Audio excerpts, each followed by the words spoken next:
Bonjour à toutes et à tous. Aujourd'hui, je vous retrouve pour une nouvelle présentation et cette fois-ci, je vais vous montrer le tarot Setani qui a été créé par Pino Setani et Jean-Louis Victor.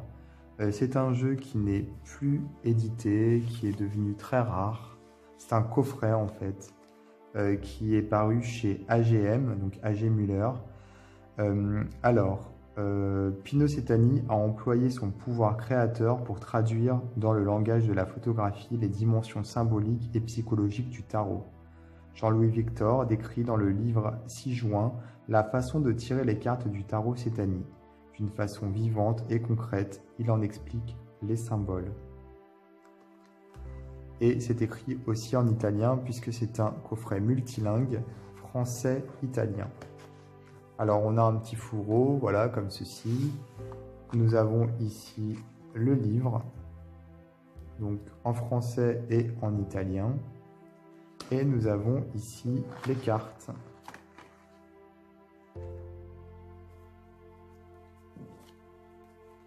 Alors je vais commencer avec le livre en français. Donc c'est un jeu qui est sorti en 1995, donc ça fait déjà un moment. Nous avons ici le sommaire avec une introduction. Donc Pino Setani, qui est un photographe italien, qui a donc, comme vous l'avez compris, mis en scène les cartes du tarot, a pris des photos, et donc ce sont les photos qu'on retrouve dans ce jeu de tarot. Les photos donc de Pino Setani. Donc on a ici les significations des arcanes majeures. Donc le livre a été écrit par Jean-Louis Victor.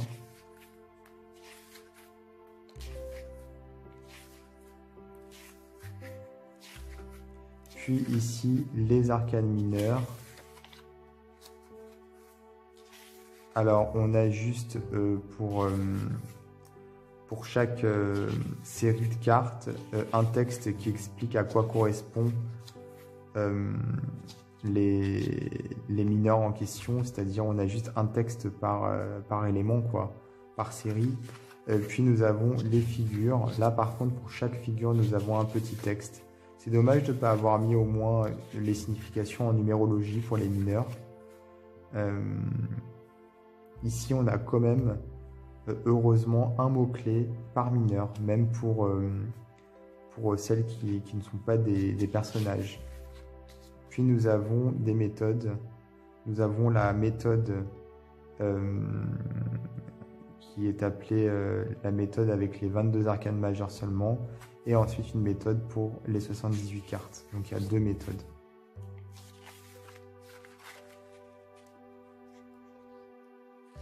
Donc voilà, et de l'autre côté, en italien.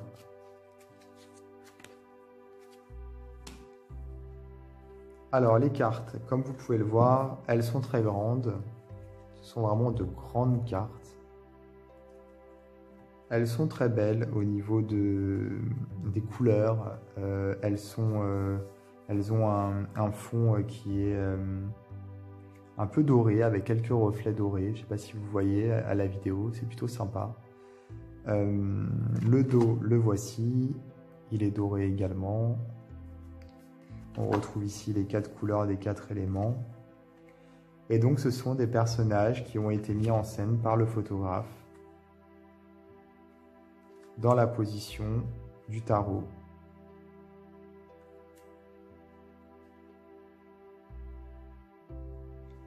Alors quelquefois c'est original, enfin c'est un petit peu revu différemment, comme ce pape ici qui n'a pas de visage. Il a le visage qui a été recouvert. Les illustrations originales du tarot, on va dire, ne sont pas représentées à chaque fois. Des fois, c'est différent. Alors, c'est plutôt une structure de tarot de Marseille, puisqu'on a la justice en 8 et donc la force en 12.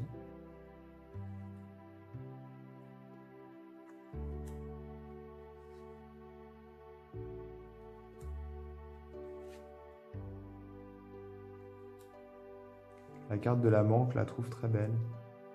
Elle est très classe, avec ce personnage de noir vêtu, enfin de noir peint, puisque c'est une femme qui est nue mais qui est totalement peinte en noir, body painting. Ici également pour le diable.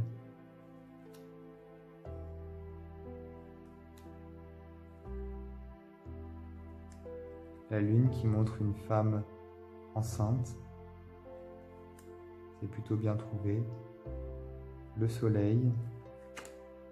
Il y a, je crois, exclusivement des personnages féminins pour ce jeu. À part ici, le mat. Je sais même pas si les premières... non, ce sont que des femmes. Hein. Ouais. Des femmes qui sont mises en scène dans des tenues d'hommes, quand il s'agit d'un homme. Ici, par contre, a priori, nous avons vraiment un homme.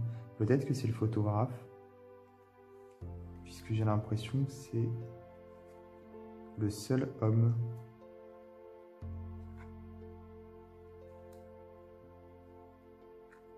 Alors là, on est passé au denier.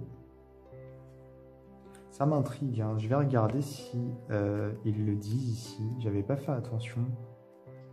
Est-ce que c'est bien le photographe?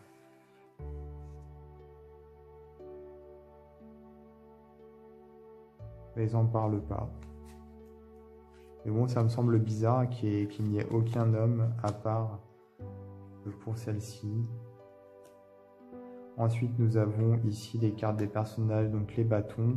À chaque fois, il y a une couleur qui est prédominante. C'est pas forcément la couleur qu'on attribue généralement aux éléments en question, puisque pour les bâtons, généralement, c'est le feu, donc c'est du rouge. Pour les coupes, c'est plutôt du bleu. Là, ça a été un peu inversé. On a du rouge pour les coupes, du bleu pour les bâtons. Bon, c'est un peu surprenant. Pour les épées, on a... Enfin, c'était du vert, a priori, alors peut-être. Ici, pour les épées, on a du bleu.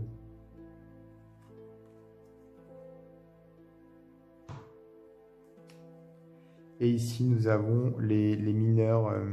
Là, on les a eus, mais c'était les personnages. Ici, ce sont les mineurs de 1 à 10. Alors, elles sont illustrées, mais de façon assez légère, puisqu'on retrouve toujours plus ou moins la même illustration, mais avec des petits bonhommes en plus. Je ne sais pas si vous voyez, qui montent, en fait, qui grimpent le long du présentoir. Je ne sais pas si ça a été rajouté informatiquement ou si ça fait vraiment, ou si c'est vraiment des vrais petits bonhommes qui ont été mis en place sur une structure. Ici, les coupes, donc en rouge. Ça me choque un peu les coupes en rouge, mais bon. Et à chaque fois, on a des petits bonhommes qui sont rajoutés.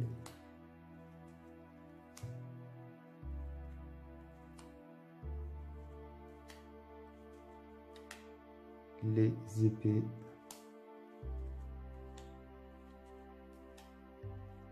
Alors je vais un petit peu plus vite puisque ça a moins d'intérêt que les autres cartes. Vous voyez, les cartes elles glissent bien, on le voit parce que là quand je les pose, on voit qu'elles glissent très très bien sur le paquet à gauche. Et enfin les bâtons.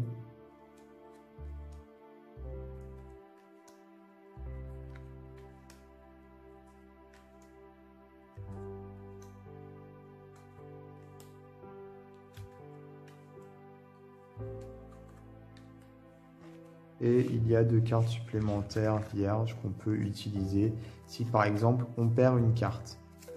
Donc voilà pour ce jeu italien qui a été illustré par un photographe italien. Donc c'est un jeu rare, hein, vraiment très original comme vous pouvez le voir. Voilà, je vous invite à vous abonner à ma chaîne YouTube et à activer les notifications pour être prévenu des vidéos que je publie. Et moi, je vous dis à très bientôt pour d'autres vidéos.